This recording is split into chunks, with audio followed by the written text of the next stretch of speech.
a man who loved Duke Ellington so deeply that he rebuilt his entire musical life in Ellington's image, and then filled his band with the black musicians that every other white leader was too afraid, too bigoted, or too business-minded to hire. A man who married 11 women, burned through fortunes, survived a fire that should have ended him, broke attendance records on stages where no white band was supposed to set foot, and left behind a sound so powerful that decades later, the question still hasn't been answered.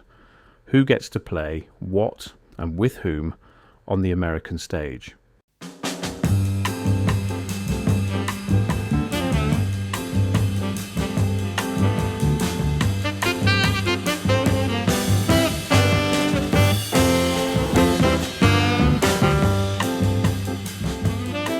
"11 wives, some say 13, quick ceremonies in Mexico, and even quicker divorces.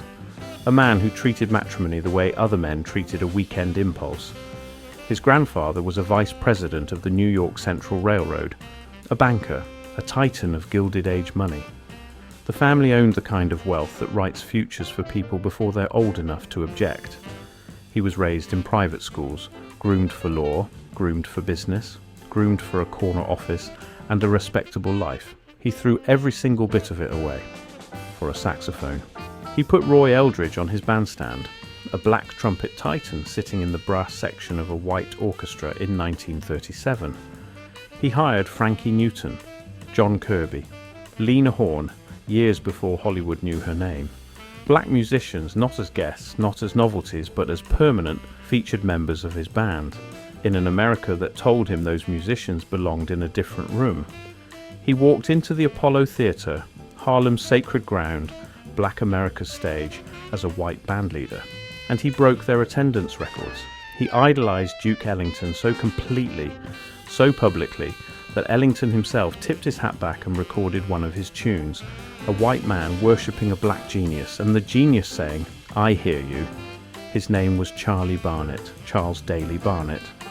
On paper, the music industry filed him under one word, white. On the bandstand, other musicians had a different name for what they heard. They called his orchestra the blackest white band of them all.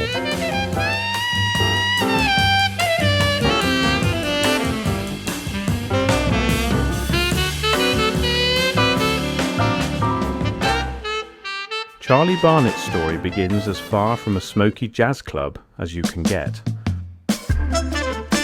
Born in New York City in 1913, he was raised not by struggling musicians but by his mother and her affluent parents.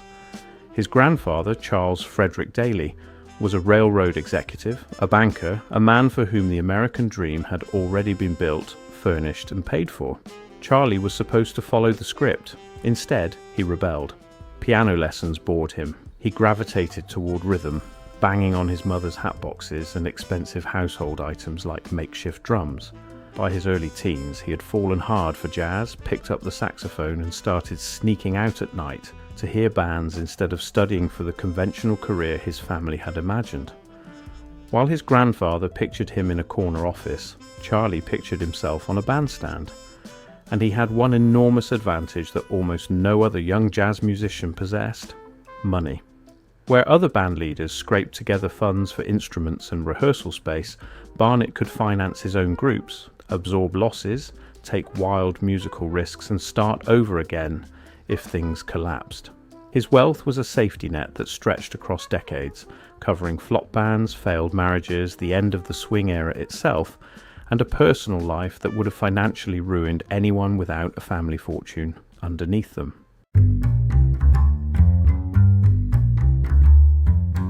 If you want to understand Charlie Barnet, why he played the way he played, why he hired who he hired, why he built the band he built, you have to understand one thing first. He was in love with Duke Ellington, not as a casual fan, not as a passing admirer.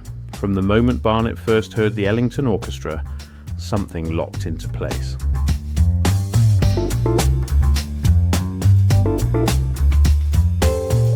The colours, the harmonies, the sense that a big band could be a single breathing organism, greater than the sum of its parts. All of it made a deep, permanent impression on the young musician from the privileged world. But Barnet was not merely an imitator. He and his arrangers wrote pieces that paid tribute to Ellington while keeping Barnet's own identity intact. One of the most famous is The Duke's Idea, a 1939 original that channels Ellington's lush voicings and rhythmic sophistication through Barnet's more aggressive, hard-driving swing approach. Throughout his career, Barnet repeatedly recorded Ellington compositions and Ellington-inspired pieces, making his devotion impossible to miss. And Ellington noticed. The Duke recorded Barnet's tune in a mis, a sign of genuine mutual respect, in a world where copying was common but real acknowledgement between a white and black bandleader was rare and meaningful. The friendship and musical dialogue went beyond the recording studio. In photographs and recollections, you see Barnet and Ellington together, relaxed and smiling, the rich white rebel who chose jazz over law school, and the black bandleader whose work had shaped the rebel's entire musical world. For Charlie Barnet, Duke Ellington was more than a hero.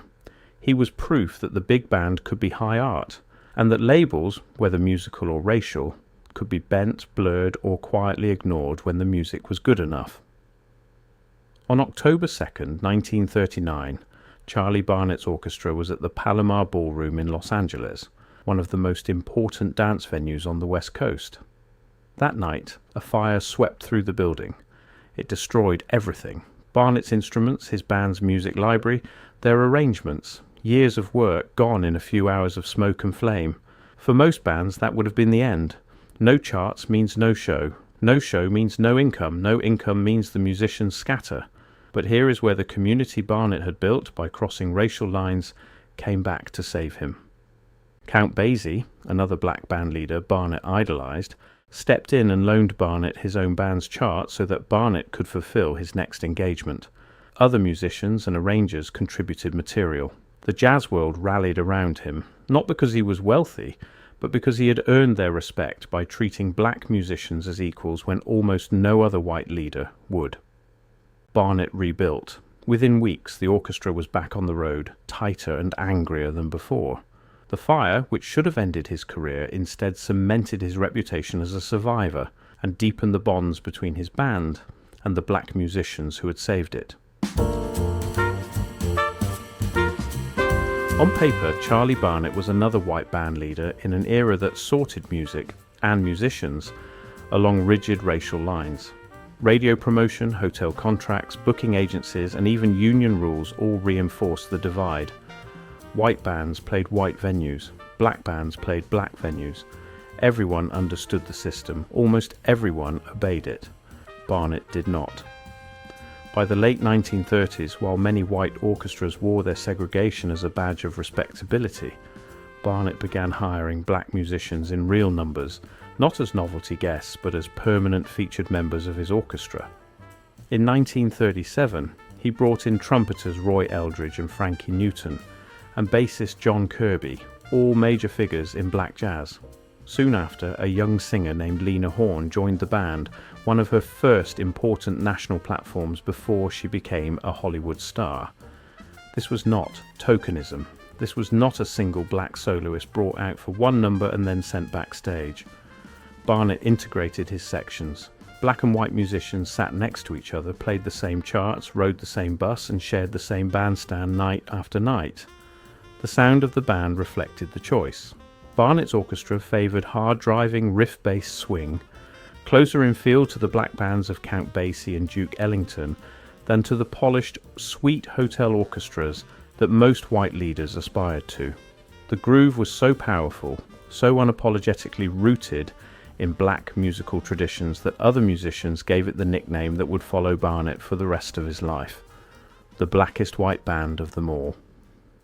In an era when a white band playing Harlem's Apollo Theatre was almost unthinkable, Charlie Barnet not only appeared there, he broke attendance records. The Apollo was sacred ground. It was Black America's stage, the proving ground where the greatest black performers in the country earned their reputations. For a white band leader to walk onto that stage was, by itself, extraordinary. For a white band leader to walk onto that stage with black soloists in his sections and bring the house down was something else entirely. Yet in the eyes of the music industry, Barnet remained firmly in the white category. He benefited from white privilege, access to certain venues, radio spots, and pay scales that black bands could not touch, even as he deliberately filled his orchestra with black musicians and black musical language. This contradiction sits at the heart of his legacy. Barnet did not end segregation in jazz, he could not have, but he pushed at its boundaries from a position of wealth and relative safety, using the privileges of a white, upper-class life to build a band that sounded like the music he loved, music that was born in black communities and carried night after night by black players on his bandstand. For all his principles, Charlie Barnet was also a hitmaker, and in 1939, the same year as the Palomar Fire, he recorded the song that would define his career, Cherokee.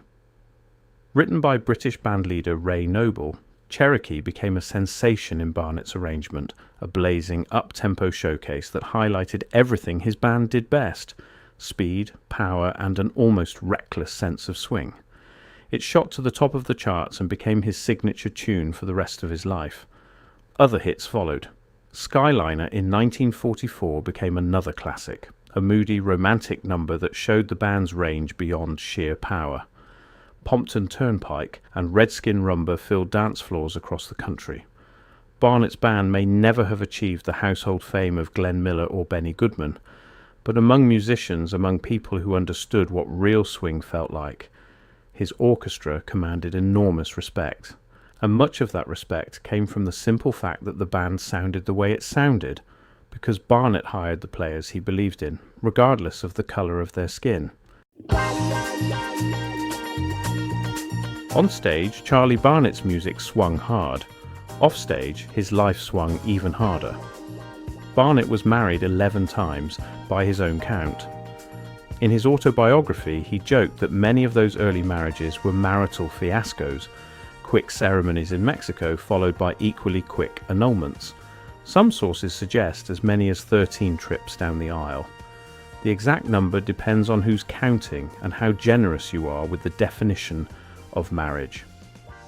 Women came and went, often at remarkable speed. The one constant was motion: tours, hotel rooms, nightclub residencies, and a band whose reputation for partying became legendary. Where Glenn Miller enforced strict dress codes and military-style discipline, Barnet ran what musicians openly called a party band. Drinking, pranks, and occasional chaos were not bugs, they were features. Yet beneath the circus, Barnet was no self-destructive casualty. Writers who knew him describe a man who was a surprisingly sharp businessman, a survivor who sailed through decades of excess with a grin and one eye permanently on the bottom line. His grandfather's business instincts had not been entirely wasted.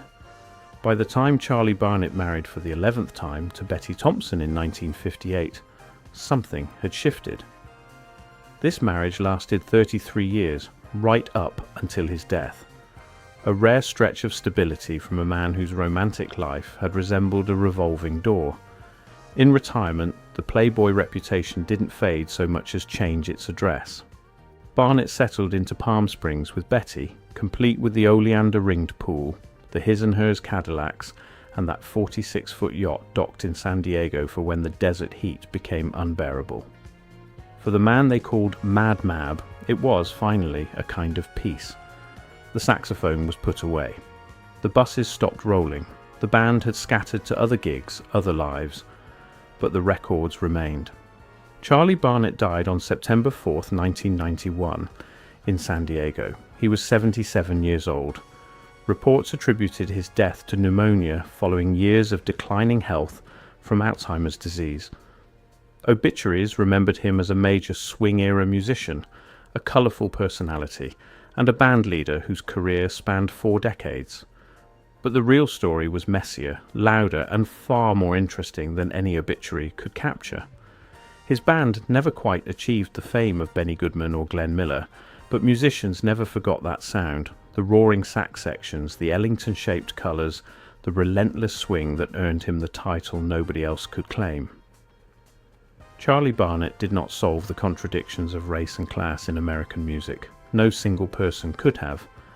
But he lived inside those contradictions, pushed against them with his money, his talent, and his stubbornness, and left behind a legacy that still forces an uncomfortable question. Who gets to play what and with whom on the American stage?